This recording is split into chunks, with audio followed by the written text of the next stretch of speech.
Hello बच्चों, आज हम स्टार्ट कर रहे हैं क्लास 11th बायोलॉजी एनसीईआरटी का चैप्टर नंबर 12 जिसकी हेडिंग है रेस्पिरेशन इन प्लांट्स।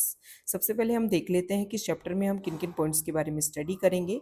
तो इस चैप्टर में हम समझेंगे कि क्या प्लांट्स जो हैं वो ब्रीथ करते हैं, इसके अलावा ग्लाइकोलाइसिस क्या होता है, फर्मेंटेशन क्या होता है, aerobic respiration, respiratory balance sheet, एम्फीबोलिक pathway and respiratory quotient जैसे टॉपिक के बारे में इस चैप्टर में हम क्लियर करने वाले हैं। तो सबसे पहले चैप्टर की जो हेडिंग है उसमें एक वर्ड है रेस्पिरेशन। ये वर्ड मैं आपके क्लियर कर देती हूँ ताकि चैप्टर जो है वो आपको बहुत इजी लगने लग जाए। सबसे पहली बात तो बच्चों आपको ये ध्यान में रखनी है कि भले ही चैप्टर की हेडिंग में रेस्पिरेशन इन प्लांट्स वर्ड दे रखा है, लेकिन आपको बिल्कुल ये नहीं समझना है कि रेस्पिरेशन वाला प्रोसीजर जो है वो सिर्फ प्लांट्स में देखने को मिलता है। हर लिविंग ऑर्गेनिज्म में रेस्पिरेशन होता है। अब आप ये समझिए कि रेस्पिरेशन होता क्या है। मैं ह्यूमन का एग्जाम्पल देकर के आपको समझाऊंगी ताकि चीज़ें जो हैं वो आपको इजी लगे, क्योंकि जब हम खुद से रिलेट करते हैं चीज़ों को तो चीज़ें हमें बहुत आसान लगने लग जाती हैं। हमारे अंदर क्या होता है, हम जो है जब भी हमें एनर्जी चाहिए, मान लो हमें भूख लग रही है और भूख लगने के टाइम में हम देखते हैं कि हमारी बॉडी जो है वो इतने अच्छे एक्टिवली फॉर्म में काम नहीं कर पाती। क्या रीजन होता है? रीजन ये होता है कि उस टाइम में हमारी बॉडी में एनर्जी का लेवल जो है वो लो हो गया है। तो हम दोबारा से रीबूस्ट करने के लिए क्या करते हैं, हम फूड कंज्यूम करते हैं। फूड हमने खाया, फूड जो है वो कम्प्लीटली डाइजेस्ट हो गया स्मॉल इंटेस्टाइन में और हमें एनर्जी मिल गई। ये प्रोसीजर इतना आसान नहीं है। एक्चुअली होता क्या है, जब हमने फूड खाया उस फूड में हमारे में कार्बोहाइड्रेट भी होता है, उसमें प्रोटीन भी होता है और साथ ही साथ में कुछ फैट का पार्ट भी होता है। तो इस कंप्लीट ये जो कंपोजिशन है फूड का वो हमने कंज्यूम किया। फूड जो है वो डाइजेस्ट होता होता जो है वो स्मॉल इंटेस्टाइन तक पहुंचा। स्मॉल इंटेस्टाइन में फूड का कंप्लीट डाइजेशन हो गया। कंप्लीट डाइजेशन का मतलब ये है कि कार्बोहाइड्रेट जिससे मिलकर के बना है उसमें ये ब्रेक डाउन हो गया। कार्बोहाइड्रेट किससे मिलकर के बना होता है? मोनोसेकेराइड जो है वो स्मॉलेस्ट यूनिट होती है। ये मिल करके जो है वो पॉलीसेकेराइड बनाते हैं। पॉलीसेकेराइड ही क्या होता है? कार्बोहाइड्रेट होता है।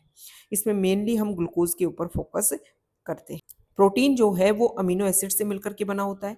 मतलब जब कंप्लीट डाइजेशन हुआ प्रोटीन का तो वो अमीनो एसिड में मिनिमम उसकी जो बेसिक यूनिट है अमीनो एसिड उसमें टूट गया। फैट जो है उसकी बेसिक यूनिट होती है फैटी एसिड एंड ग्लिसरॉल। इसमें जो है वो फैट भी ब्रेक डाउन हो गया। ठीक है, तो इस तरीके से फूड का कंप्लीट डाइजेशन स्मॉल इंटेस्टाइन में हुआ। अब क्या होता है कि मान लो ये हमारी स्मॉल इंटेस्टाइन वाला रीजन है, विलाई जैसी फिंगर लाइक प्रोजेक्शंस जो हैं वो स्मॉल इंटेस्टाइन में देखने को मिलती है ताकि सरफेस एरिया ज़्यादा से ज़्यादा बढ़ सके। और सरफेस एरिया हमें क्यों बढ़ाना है? ताकि यहाँ पर ये जो फूड डाइजेस्ट हुआ है इसका ज़्यादा से ज़्यादा एब्जॉर्प्शन हो सके। अब हमारी बॉडी में ब्लड की जो है वो सप्लाई देखने को, मान लो ये स्मॉल इंटेस्टाइन थी और ये मान लो ब्लड की सप्लाई हो रखी है। अब ये ब्लड है। अब यहाँ पे फूड जो है वो डाइजेस्ट हुआ और डाइजेस्ट होने के बाद में फूड को हमने एब्जॉर्ब कर लिया। ब्लड जो है अब इस फूड को ट्रांसपोर्ट करेगा और हमारी बॉडी में जो एक एक सेल है उसके पास में इसको पहुंचाएगा। मान लो ये एक सेल है और इसके पास में अब ब्लड ने सप्लाई कर दी। कैसे सप्लाई करेगी? ऐसे नहीं है कि ब्लड डायरेक्ट सेल में एंटर कर जाएगा, ऐसा नहीं होता है। क्या होता है कि जहां पर चीजें ज्यादा होती है वहां से कम जहां पर है वहां पर हायर से लोअर की तरफ चीजें आ जाती हैं। तो इस सेल को मैं थोड़ा सा बड़ा करके आपको, इस सेल को जो है मैं इसका लार्ज फॉर्म करके आपको समझाती हूँ। मान लो ये एक सेल है और यहाँ पर ब्लड की सप्लाई हो रही है। अब ब्लड में जो मॉलिक्यूल्स थे डाइजेस्टेड थे, जैसे कि amino acid, protein amino acid में टूटा होगा तो वो मान लो यहाँ आ गया। जो कार्बोहाइड्रेट है वो टूटा होगा और मिलकर के उन्होंने मोनोसेकेराइड यूनिट बनाई होगी ग्लूकोज जैसे। मान लो ग्लूकोज यहाँ पे आ गया। तो ये एक सेल है। सेल में जेनेटिक मटेरियल होगा, उसके चारों तरफ कवरिंग होगी, क्योंकि हम क्या है? यूकैरियोट है। जब जेनेटिक मटेरियल के चारों तरफ कवरिंग होती है न्यूक्लियर मेम्ब्रेन की तो उस सेल को बोल देते हैं यूकैरियोट। और ह्यूमन क्या है? यूकैरियोट है। एनिमल क्या होते हैं? यूकैरियोट होते हैं। हमारे यहाँ पर इस सेल के साइटोप्लाज्म में क्या होंगे? अदर अदर ऑर्गेनेल होंगे। तो रेस्पिरेशन में जो ऑर्गेनेल काम आता है वो होता है माइटोकॉन्ड्रिया। तो मान लो ग्लूकोज जो है वो यहाँ पे आ गया सबसे पहले, और ग्लूकोज का फॉर्मूला होता है बेटा C6H12O6। मैं आपको ये बता रही हूँ कि जब हम फूड खाते हैं तो जब हमें कुछ टाइम के बाद में एनर्जी का एहसास होता है ना, वो एनर्जी जो है वो हमें कैसे मिलती है? तो जब हमने फूड को एब्जॉर्ब किया और फूड जो है वो ब्लड के थ्रू ट्रांसपोर्ट होकर के बॉडी की हर एक सेल के पास में पहुंच गया। अब ऐसा नहीं है कि बॉडी में दूर दूर सेल हैं वहीं पर पहुंचा होगा, ये जो स्मॉल इंटेस्टाइन में जो सेल होंगी, यहाँ पे भी तो कुछ सेल होंगी ना, उनमें भी मान लो ये एब्जॉर्ब फूड जो है वो सेल में आ गया, तो यही एक्टिविटी होगी हर सेल में। जैसे ही एब्जॉर्ब होकर के जो स्मॉल पार्टिकल्स हैं फूड के, वो जैसे ही सेल में आए, तो इसमें फर्स्ट स्टेप रेस्पिरेशन में करना क्या होता है। देखो बेटा, ग्लूकोज जो है वो बनता कैसे है, हमें पता है कि फोटोसिंथेसिस का प्रोसीजर होता है जिसमें प्लांट के जो ग्रीन पार्ट होते हैं वो सनलाइट का यूज करके फूड बनाते हैं, और ये फूड बनाते हैं ग्लूकोज। इस ग्लूकोज में क्या होता है, ये जो कार्बन कार्बन के बॉन्ड है ना, 6 कार्बन बना कैसे था ये ग्लूकोज, CO2 प्लस में वाटर जो है वो आपस में ऐड हुए थे, और सनलाइट की एनर्जी जो है उसके थ्रू ये बॉन्ड बने। ये जो कार्बन कार्बन के जो बॉन्ड है, इनमें सनलाइट की एनर्जी जो है वो ट्रैप है। तो हमारा टारगेट रेस्पिरेशन में ये है कि ये जो सनलाइट की जो एनर्जी इन बॉन्ड में ट्रैप है ना, उसको एक तो हम ब्रेक करें, और ये जो बॉन्ड है वो हम एक साथ ब्रेक नहीं करें, स्टेप वाइज ब्रेक करें, एक एक बॉन्ड को धीरे धीरे ब्रेक करें, ताकि जितनी भी एनर्जी है उसको हम ATP के फॉर्मेट में कन्वर्ट कर सकें। क्योंकि सेल जो है ना, सेल लिविंग की जो सेल होती है वो ATP के फॉर्मेट में ही एनर्जी को रिकॉग्नाइज करती है, डायरेक्टली एनर्जी को रिकॉग्नाइज नहीं करती है सेल। सेल को पहले ATP बननी चाहिए, उसी फॉर्म में ATP, उसी फॉर्म में एनर्जी को यूज करती है सेल। तो एक टारगेट तो ये है हमारा, और दूसरा टारगेट हमारा ये होता है कि जैसे ही ग्लूकोज यहाँ पे आया, ये जो हाइड्रोजन अटैच है इसको भी हमें सिस्टमेटिक से रिमूव करना है। मतलब हमें ग्लूकोज का क्या करना है, हमें ग्लूकोज का ऑक्सीडेशन करना है। मैं क्या समझा रही हूँ, मैं ये समझा रही हूँ कि जो भी हमने फूड खाया उस फूड का डाइजेशन हो गया स्मॉल इंटेस्टाइन में, फिर उस फूड को हमने एब्जॉर्ब किया और हर एक सेल के पास में पहुंचाया। जो ट्रांसपोर्ट करने का काम है वो ब्लड करता है। सेल जो है अब क्या करेगी, ये जो हमने फूड को डाइजेस्ट करके जो एब्जॉर्ब किया उसके एक एक बॉन्ड को तोड़ेगी, और साथ ही साथ में जो उसमें हाइड्रोजन अटैच है उसको भी रिमूव करेगी। क्यों? क्योंकि इसके प्रोसीजर की वजह से हमें ATP बनानी है। तो रियल में जब हम फूड कंज्यूम करते हैं उससे हमें जो एनर्जी मिलती है ना, वो ये प्रोसीजर होता है कि फूड का डाइजेशन होने के बाद में वो एब्जॉर्ब होता है, और एब्जॉर्ब होने के बाद में एक्टिविटी जो है वो सेल में होती है। सेल में जो है वो इस मॉलिक्यूल का ब्रेकडाउन होगा, वो कोई भी मॉलिक्यूल हो सकता है, उसका ब्रेकडाउन होगा, और ब्रेकडाउन होने के बाद में जो कार्बन कार्बन के बीच में जो एनर्जी है उसको हम तोड़ करके ATP बनाएंगे, और साथ में जो हाइड्रोजन प्रेजेंट है उसका रिमूव करके भी उसके मूवमेंट की वजह से हम ATP बनाएंगे। तो एक बेसिक आइडिया मैंने दे दिया बेटा कि रेस्पिरेशन होता क्या है। अच्छा, एक इम्पोर्टेंट बात आपको ध्यान में रखनी है कि सेल में जब ये ATP बनाई जा रही है ना, इस प्रोसीजर में ऑक्सीजन का यूज होता है। जो हम ब्रीदिंग कर रहे हैं ना, जो हम इनहेल कर रहे हैं ऑक्सीजन, और जो बॉडी में जो CO2 बन करके रिलीज हो रही है, वो CO2 है क्या, ये जो हमने जब ग्लूकोज को जब हम ब्रेक डाउन करेंगे, तो ब्रेक डाउन जब करते हैं तो यहाँ पे CO2 रिलीज होगी। मतलब फोटोसिंथेसिस में जो कहानी शुरू हुई थी, घूम फिर के वही कहानी जो है वो देखने को मिली। फिर सेल से CO2 बाहर निकलेगी, ब्लड के थ्रू जो है वो ट्रांसपोर्ट होगा, और फिर जब हम एक्सेल करते हैं तो CO2 बाहर निकल जाएगी। फिर इस CO2 का जो है वो दोबारा प्लांट यूज करेंगे, फोटोसिंथेसिस करेंगे, जो है ग्लूकोज बनाएंगे, और ग्लूकोज को फिर से हम कंज्यूम करेंगे, और कंज्यूम करके फिर से इसका डाइजेशन करेंगे, फिर इसको सेल में ले जाएंगे, फिर से हम ऑक्सीजन का यूज करेंगे इसके ब्रेक डाउन करने में, फिर CO2 रिलीज होगी, फिर CO2 बॉडी के बाहर निकलेगी। इस तरीके से साइकिल देखने को मिलता है। समझ में आया बात? तो ये कहानी ये है कि इस रेस्पिरेशन वाले प्रोसीजर में ऑक्सीजन का यूज होता है। तो जो हम इनहेल कर रहे हैं वो ऑक्सीजन वो यहाँ पे यूज होने वाली है, और जब ऑक्सीजन का यूज होता है तो इसको हम एरोबिक रेस्पिरेशन बोल देते हैं। समझ में आया? तो दो इवेंट है, एक तो हम फूड खा रहे हैं और एक हम ब्रीदिंग कर रहे हैं। आप सोचो कैसे इंटर रिलेटेड है, और इसमें साथ ही साथ में ब्लड जो है वो भी हेल्प कर रहा है। तो कितने सिस्टम मिलकर के हमारी बॉडी में ATP का फॉर्मेशन करवा रहे हैं, और उस ATP का हम यूज कर रहे हैं हमारी अदर एक्टिविटीज के लिए। ऐसा हर लिविंग में होता है। हर लिविंग ऑर्गेनिज्म जो है वो अपने अपने लेवल पर ATP बनाने का प्रोसीजर करता है। तो अब मैं NCERT की एक एक लाइन आपको क्लियर करते हुए समझा देती हूँ। अब आपके चैप्टर जो है वो बहुत अच्छे से समझ में आ जाए। All of us breathe to live, but why is breathing so essential to life. हम सभी जो हैं वो जिंदा रहने के लिए ब्रीदिंग करते हैं, ब्रीदिंग का मतलब है ऑक्सीजन इनहेल करना और बॉडी में जो CO2 बन रही है उसको बॉडी के बाहर निकालना। ये दोनों प्रोसीजर इनहेल और एक्सेल इनको मिलाकर के हम क्या बोल देते हैं, ब्रीदिंग बोल देते हैं। लेकिन क्वेश्चन ये उठता है कि ब्रीदिंग जो है वो हमारी लाइफ के लिए इतना इसेंशियल क्यों है। What happens when we breathe, जब हम ब्रीथ करते हैं तब क्या होता है। Also do all living organism including plants and microbes breathing, क्या सभी लिविंग ऑर्गेनिज्म प्लांट माइक्रोब जो हैं वो ब्रीथ करते हैं। इफ सो, अगर ऐसा करते हैं तो हाउ, कैसे करते हैं। All living organisms need energy for carrying out daily life activities, be it absorption, transport, movement, reproduction or even breathing. Her living organism जो है उसको अपनी डेली लाइफ की एक्टिविटीज़ को करने के लिए एनर्जी की रिक्वायरमेंट होती है। डेली लाइफ में कौन कौन सी एक्टिविटीज़, जैसे कि एब्जॉर्प्शन, जैसे कि ट्रांसपोर्ट, जैसे कि मूवमेंट, जैसे कि रिप्रोडक्शन और इवन ब्रीदिंग। जो हम ब्रीदिंग कर रहे हैं, जब हम इनहेल करते हैं O2 को, जब हम अंदर लेते हैं तो ये एक एक्टिव प्रोसेस होता है, इसमें एनर्जी की रिक्वायरमेंट होती है, इसमें एटीपी यूज होती है। एक्सेल करते हैं, नॉर्मल एक्सेल कर रहे हैं, उसमें एटीपी की रिक्वायरमेंट नहीं है, लेकिन जब हम इनहेल कर रहे हैं तो एटीपी की रिक्वायरमेंट है। तो क्वेश्चन ये उठता है कि सभी लिविंग ऑर्गेनिज्म को एटीपी की रिक्वायरमेंट है, एनर्जी की रिक्वायरमेंट है, और ये एनर्जी आती कहाँ से है। Where does all this energy come from, ये सारी एनर्जी आती कहाँ से है। वी नो, हम जानते हैं, we eat food for energy, but how is this energy taken from food. हम सबको पता है कि जब भी हमें एनर्जी की जरूरत होती है हम फूड खाते हैं, लेकिन फूड से ये एनर्जी बनती कैसे है। How is this energy utilized, और इस एनर्जी को हम कैसे यूटिलाइज करते हैं। Do all foods give the same amount of energy, क्या कोई भी फूड खा लो, क्या सबसे सेम अमाउंट एनर्जी मिलती है। डू प्लांट्स ईट, क्या प्लांट्स ईट, प्लांट खाना खाते हैं।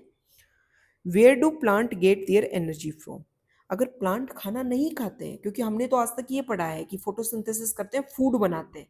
प्लांट लिविंग है, जो भी लिविंग है उसको अपनी मेटाबॉलिक एक्टिविटीज के लिए एनर्जी चाहिए, और एनर्जी कहाँ से आएगी, फूड से आएगी। भले ही प्लांट जो है वो फोटोसिंथेसिस करके फूड बना रहे हैं, लेकिन उस फूड का कुछ पार्ट अपने लिए भी यूज करते हैं। इसीलिए हम एक लॉ पढ़ते हैं कि एक लेवल से दूसरे लेवल पर जब एनर्जी जाती है तो ओनली 10% एनर्जी जाती है।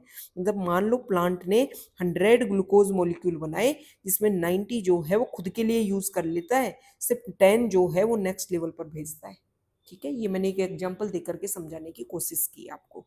ठीक है, and micro organism for their energy requirement do they eat food, क्या माइक्रो ऑर्गेनिज्म वो ऑर्गेनिज्म जो आपको डायरेक्टली नेक्ड आई से नहीं दिख सकते, बहुत छोटे ऑर्गेनिज्म होते हैं, तो उनके लिए पूछा गया है कि क्या उनको भी एनर्जी की रिक्वायरमेंट होती है, क्या वो भी फूड खाते हैं। बेटा चाहे कितना ही छोटा हो और कितना ही बड़ा है, अगर लिविंग है तो उसको एनर्जी चाहिए, और एनर्जी कहाँ से आएगी, फूड से आएगी।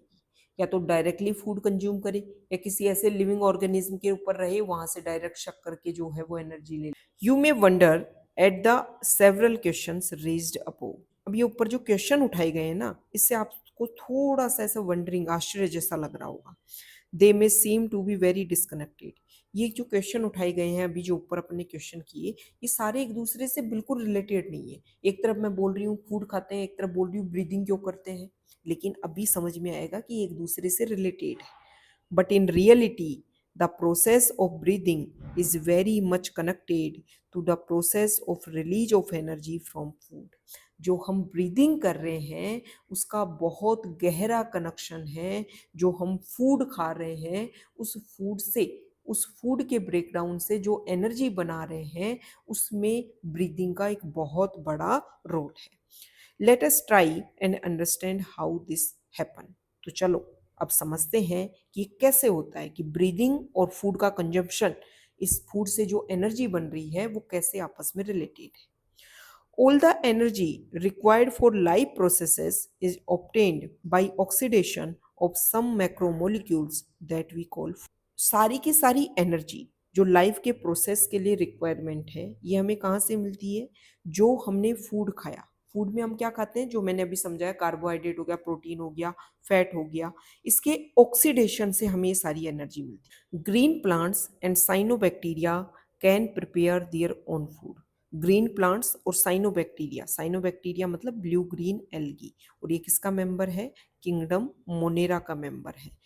और ये साइनोबैक्टीरिया क्या है, ये प्रोकैरियोट है। प्रोकैरियोट क्या होते हैं, हर सेल में जेनेटिक मटेरियल होता है और जेनेटिक मटेरियल के चारों तरफ अगर कवरिंग ना हो तो उसको क्या बोल देते हैं, प्रोकैरियोट, मतलब ऐसी कहानी होगी। अब ये मत बोल देना कि मैम ये कवरिंग नहीं ना, बेटा ये सेल मेम्ब्रेन है, ये ध्यान में रखना है। जेनेटिक मटेरियल की कवरिंग इस तरीके से होती है, जब ये कवरिंग होती है इस कवरिंग को बोलते हैं न्यूक्लियर मेम्ब्रेन, और ये जो स्ट्रक्चर बनी इसको बोलते हैं न्यूक्लियस। इसके अलावा जो प्रोकैरियोट्स होते हैं उसमें जेनेटिक मटेरियल सीधा साइटोप्लाज्म में रखा होता है और सेल ऑर्गेनेल भी नहीं होते हैं जो प्रोकैरियोट्स होते हैं उनमें। ठीक है, तो ग्रीन प्लांट्स और साइनोबैक्टीरिया जो हैं वो अपना फूड खुद बनाते हैं। साइनोबैक्टीरिया के बारे में बातें मैंने बताई, ये मोनेरा किंगडम में आता है जिसमें सारे प्रोकैरियोट्स आते हैं। हमारे अर्थ पे साइनोबैक्टीरिया पहला ऑर्गेनिज्म था जिसने फोटोसिंथेसिस करके जो है वो ऑक्सीजन रिलीज की। By the process of photosynthesis, they trap light energy and convert it into chemical energy that is stored in the bond of carbohydrate like glucose, sucrose and starch. Green plant और cyanobacteria क्या करते हैं, उस energy को, sunlight की जो energy है उसको ट्रैप करके केमिकल एनर्जी में कन्वर्ट कर देते हैं और फिर उसको स्टोर कर देते हैं, जैसे कार्बोहाइड्रेट की जो बॉन्ड है उनमें, जैसे कि ग्लूकोज, सुक्रोज और स्टार्च। प्लांट में जो फूड है वो ग्लूकोज के फॉर्मेट में बनता है, फिर वो जो फूड है वो ट्रांसपोर्ट होता है प्लांट में सुक्रोज के फॉर्मेट में, और फिर प्लांट में जो स्टोरेज होता है फूड वो स्टार्च के फॉर्मेट में होता है। You must remember that in green plants too, not all cells, tissues and organs photosynthesis। आप प्लांट देखते हो, प्लांट में सिर्फ ग्रीन पार्ट वाला रीजन है ना वही फोटोसिंथेसिस करता है, पूरा प्लांट जो है ना वो फोटोसिंथेसिस नहीं करता है। Only cells containing chloroplast that are most often located in the superficial layers carry out photosynthesis। Plant का हर पार्ट जो है फोटोसिंथेसिस नहीं करता है, सिर्फ ग्रीन पार्ट जो है जहां पर क्लोरोप्लास्ट प्रेजेंट है, और क्लोरोप्लास्ट भी उस रीजन में जहां की सेल्स जो है वो थोड़े ऊपर वाले लेयर में प्रेजेंट है ताकि इजीली सनलाइट को ट्रैप कर सके, सिर्फ वही पार्ट जो है फोटोसिंथेसिस करता है। Hence, even in green plants, all other organs, tissues, and cells that are non-green need food for oxidation। Plant के भी वो पार्ट जो डायरेक्टली फोटोसिंथेसिस नहीं करते हैं उन सब को भी फूड की रिक्वायरमेंट होती है ऑक्सीडेशन के लिए, ताकि वो भी एटीपी बना सकें और फिर उसका यूज कर सकें खुद की एक्टिविटीज के लिए।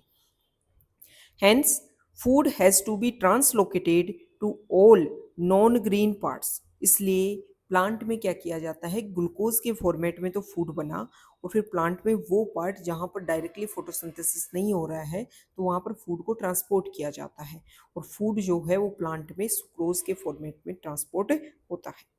एनिमल्स आर हेटेरोट्रोपिक, जो एनिमल्स होते हैं वो हेटेरोट्रोपिक होते हैं, मतलब अपना खाना खुद नहीं बनाते हैं। Means they obtain food from plants directly. Herbivorous होते हैं, जो डायरेक्टली प्लांट को खाएंगे वो एनिमल्स हर्बीवोरस हो जाएंगे। तो मतलब ह्यूमन जो है वो डायरेक्टली और इनडायरेक्टली अपने फूड के लिए प्लांट के ऊपर डिपेंड करता है। Saprophytes like fungi are dependent on dead and decaying matter. जो फंजाई है वो अपने फूड के लिए डेड एंड डिकेइंग मैटर के ऊपर डिपेंड करता है, और ऐसे ऑर्गेनिज्म को क्या बोलते हैं, सेप्रोफिटिक ऑर्गेनिज्म बोलते हैं, जो डेड एंड डिकेइंग मैटर से अपना फूड लेता है। What is important to recognize is that ultimately all the food that is required for life process come from photosynthesis। इससे हमें ये समझ में आ रहा है कि इस अर्थ पे जो भी लिविंग अपनी एक्टिविटीज कर रहा है, अपने लिए एनर्जी ले रहा है फूड के थ्रू, वो फूड डायरेक्टली और इनडायरेक्टली कहाँ से आ रहा है, प्लांट से आ रहा है, और वहाँ पर प्लांट में कैसे बन रहा है, फोटोसिंथेसिस के थ्रू बन रहा है। This chapter deals with cellular respiration or the mechanism of breakdown of food materials within the cell to release energy and the trapping of this energy for synthesis of ATP। तो ये जो chapter है वो cellular respiration को deal करता है। Simple molecules हैं food के, वो कैसे एब्जॉर्ब हुए ब्लड के थ्रू, फिर हर एक सेल के पास में पहुंचे, और जब सेल के पास में पहुंचे तो सेल ने ऑक्सीजन का यूज किया और फिर उससे एटीपी बनाई, और इस वाले प्रोसीजर को बोल देते हैं बेटा सेलुलर रेस्पिरेशन, कि सेल में क्या हुआ, रेस्पिरेशन हुआ है, और फिर उससे जो एनर्जी रिलीज हुई उसको एटीपी सिंथेसिस में यूज कर लिया। Photosynthesis of course take place within the chloroplast in the eukaryote.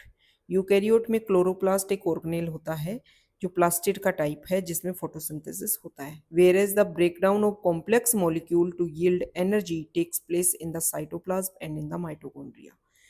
Food बनाने का काम जो है वो प्लांट के ग्रीन पार्ट्स में जो सेल होती हैं उनमें जो क्लोरोप्लास्ट होता है उसमें होता है। और फूड को ब्रेक डाउन करने का जो प्रोसीजर होता है जब उसे एटीपी बनानी होती है तो दो जगह यूज होती है, एक तो साइटोप्लाज्म और दूसरा जो है वो माइटोकॉन्ड्रिया। लेकिन माइटोकॉन्ड्रिया सिर्फ और सिर्फ किसमें देखने को मिलता है? यूकैरियोट्स में देखने को मिलता है। The breaking of the carbon carbon bond of complex compound through oxidation within the cell leading to release of considerable amount of energy is called respiration। Respiration वाले प्रोसीजर में क्या हो रहा है कि जो कॉम्प्लेक्स कंपाउंड है उसके जो कार्बन कार्बन बॉन्ड है उनको तोड़ करके जो एनर्जी है उसको रिलीज किया जाता है और इस प्रोसीजर को रेस्पिरेशन बोल दिया जाता है। The compounds that are oxidized during this process are known as respiratory substrate। और जो कंपाउंड जिसका ब्रेक डाउन किया जा रहा है रेस्पिरेशन के टाइम में उसको रेस्पिरेटरी सबस्ट्रेट बोला जाता है। Usually carbohydrate are oxidized to release energy. Normally carbohydrate जो है उसका ऑक्सीडेशन होता है। ऑक्सीडेशन मतलब इसमें से हाइड्रोजन जो है वो निकाला जाए। During oxidation within a cell, all the energy contained in respiratory substrate is not released free into the cell। Cell में जब इन रेस्पिरेट जैसे कार्बोहाइड्रेट का, जैसे कि ग्लूकोज का, अमीनो एसिड का, फैटी एसिड, ग्लिसरॉल का, जब इनका ऑक्सीडेशन होता है तो ये सिंगल स्टेप में नहीं होता है। और ऐसा भी नहीं होता है कि इनसे जो एनर्जी बनी, इनसे जो एनर्जी निकली वो सीधा सेल में रिलीज कर दी गई, ऐसा नहीं होता है। It is released in a series of slow stepwise reaction controlled by enzymes and it is trapped as chemical energy in the form of ATP। जो एनर्जी रिलीज हुई उसको एटीपी के फॉर्मेट में कन्वर्ट किया जाता है और साथ ही साथ में इसमें जितनी भी एक्टिविटीज होती हैं वो एंजाइम कंट्रोल्ड एक्टिविटीज हैं। ठीक है। Hence, it is important to understand that the energy released by oxidation in respiration is not used directly but is used to synthesize ATP, which is broken down whenever energy needs to be utilized। तो हमें ये बात समझनी है कि जब food का break down हो रहा है उससे डायरेक्टली जो एनर्जी मिल रही है उसका हम यूज नहीं कर रहे हैं, उस एनर्जी का हम यूज कर रहे हैं एटीपी को बनाने के लिए। और फिर जब हमें कभी भी एनर्जी की रिक्वायरमेंट होती है बॉडी में तब हम एटीपी को ब्रेक डाउन करके यूटिलाइज करते हैं एनर्जी को।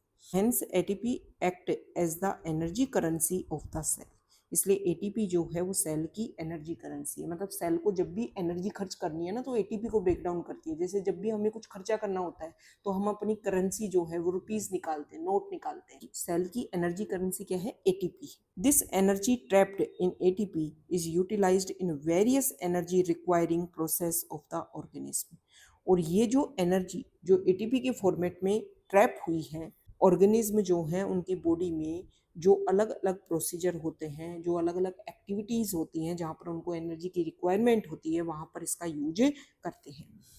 And the carbon skeleton produced during respiration is used as precursor for biosynthesis of other molecules in the cell. और बोला जाता है कि ये जो एनर्जी है उसको तो हमने निकाल लिया और जो कार्बन जो निकले हैं उसका हम यूज करते हैं या तो किसी दूसरे मॉलिक्यूल को सिंथेसिस करने के लिए या फिर उसको जो है वो बॉडी से भी रिलीज किया जा सकता है।